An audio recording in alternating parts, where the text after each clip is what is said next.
प्रश्न संख्या 10।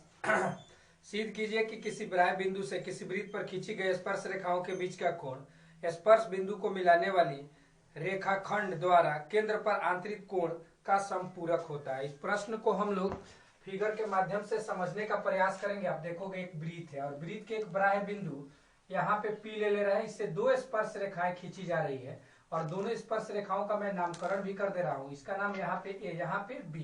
ये केंद्र पर O कोण बना रहा है यहाँ पे इसे, तो इस कोण को और इस कोण को जोड़ेंगे तो 180 डिग्री आएगा। यही सिद्ध करना है। प्रश्न को हम लोग बनाते हैं। प्रश्न संख्या 10 है विशेष प्रतिज्ञा। हम लिख सकते हैं विशेष प्रतिज्ञा में क्या क्या लिख सकते हैं, तो सर्किल ऑफ ओआर में, सर्किल ऑफ ओआर में, सर्किल ऑफ ओआर में, माना कि सर्किल ऑफ ओआर में विशेष प्रतिज्ञा में आप लिखेंगे माना कि सर्किल ऑफ ओआर में पी वृत्त के बाह्य बिंदु है, तो आप लिख सकते हैं एपी बराबर बीपी। ये वृत्त के बाह्य बिंदु है। एंगल OAP बराबर कितना डिग्री हो जाएगा, OAP ये 90 डिग्री का एंगल बनाएगा, ये भी 90 डिग्री का एंगल बनाएगा। यानी OAP बराबर एंगल क्या हो जाएगा, OBP बराबर कितना डिग्री हो जाएगा, 90 डिग्री। अब इसमें सिद्ध क्या करना है उस चीज को आप देखेंगे। सिद्ध इसमें करना है, आप इधर ध्यान देंगे तो स्पष्ट हो जाएगा कि कितने angle AOB plus angle APB बराबर कितना डिग्री सिद्ध कर देना है, 180 डिग्री। इन दोनों को एंगल को जोड़ेंगे तो 180 डिग्री आएगा। ये है AOB और ये है APB। अब हम प्रमाण की बात करते हैं, तो प्रमाण में आप देखेंगे इसमें एक चतुर्भुज बन रहा है AOBP, तो लिख देंगे चतुर्भुज AOBP में। आप जानते हैं कि चतुर्भुज के चारों कोणों का योग कितना होता है, तो 360। तो चूंकि चतुर्भुज के चारों कोणों का योग होता है 180 डिग्री, यहाँ पे आपको लिख देंगे 360 डिग्री होता है, 360 लिख देंगे।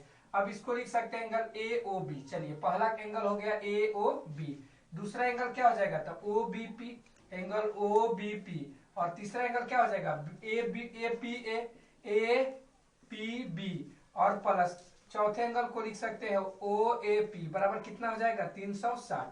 चलिए यहाँ पर लिखेंगे हम AOB, इसका वैल्यू कितना है, 90 डिग्री है, प्लस APB और इसका भी एंगल कितना डिग्री है, 90 डिग्री है, बराबर 360। 90 कितना हो जाएगा, तो 180। तो AOB plus angle APB plus 180 बराबर 360। 180 इधर प्लस में, उधर जाएगा तो किस में कर देंगे, माइनस में। तो AOB बराबर APB बराबर 360 माइनस 180, और 360 में से 180 को घटा देते हैं तो हमें जो प्रूफ करना है वो प्राप्त हो जाता है, यानी 180 डिग्री, और नीचे क्या लिख देंगे, प्रूव। इस तरह से आप प्रश्न संख्या 10 को सॉल्व करोगे।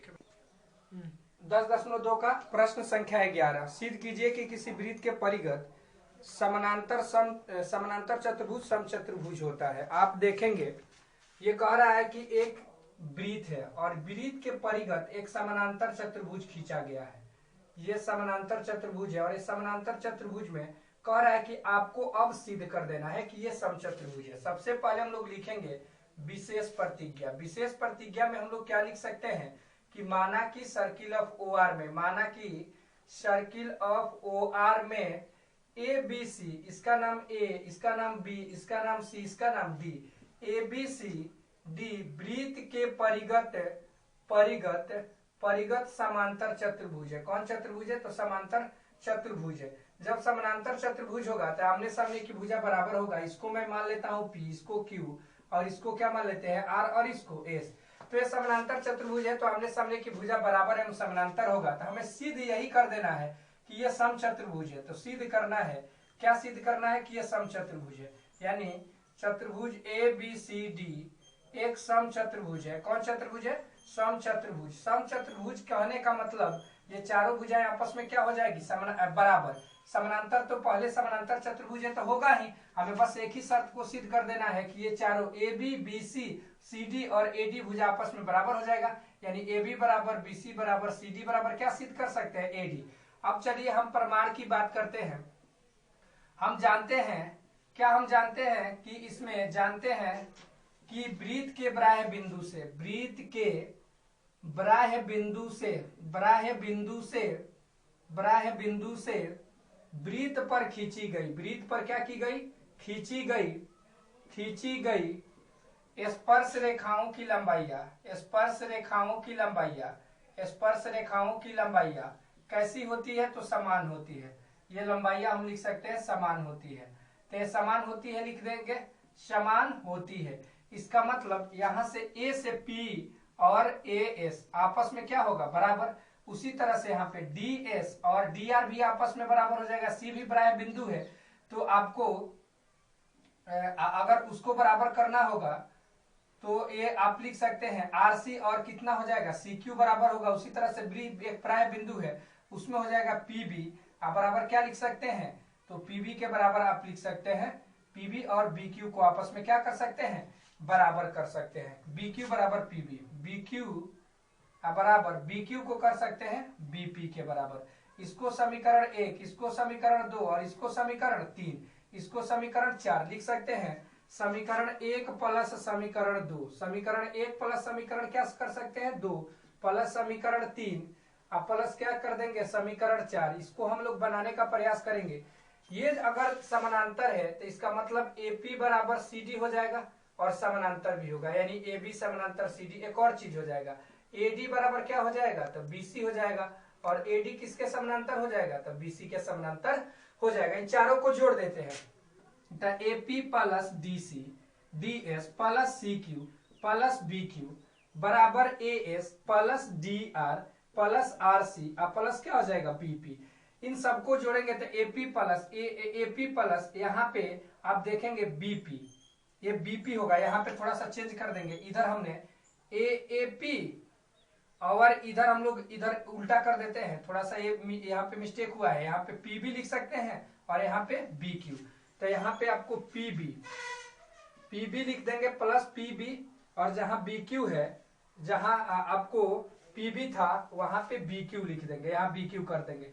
तो इस तरह से भी हमने प्रश्न को एपी और बीक्यू, एपी और बीपी को जोड़ते हैं तो कितना आ जाएगा ए बी। उसी तरह से डी और किधर, यहाँ डी एस है, ये डी एस और सी क्यू उधर हो गया। तो इसको भी हमें पलटना पड़ेगा, यहां आपको लिखना पड़ेगा सी क्यू। तो सी से लिख दिए क्यू, तो इसको क्या लिखेंगे सी आर। तो सी क्यू के स्थान पर लिखेंगे सी आर और सी आर के स्थान पर लिखेंगे सी क्यू। इस बात को भी आप ध्यान में रखोगे। तो ए बी आप प्लस डीएस और सी आर को जोड़ देते हैं, डीएस इसको सी डी हो जाएगा। उसी तरह से इधर एडी प्लस बी क्यू हो जाएगा, एडी प्लस क्या हो जाएगा बी क्यू। अब आप ध्यान दोगे ये दोनों आपस में बराबर है, तो इसको हम लिख सकते हैं ए बी और सी डी बराबर है, तो इसको ए बी के बराबर लिख देते हैं। उसी तरह से यहाँ पे एडी है, ये एडी है तो एडी लिख देते हैं। और बीक्यू किसके बराबर है, यहाँ पे बीक्यू नहीं होगा, आपको एडी बराबर बीसी हो जाएगा। तो एडी बीसी किसके बराबर है, तो एडी के बराबर।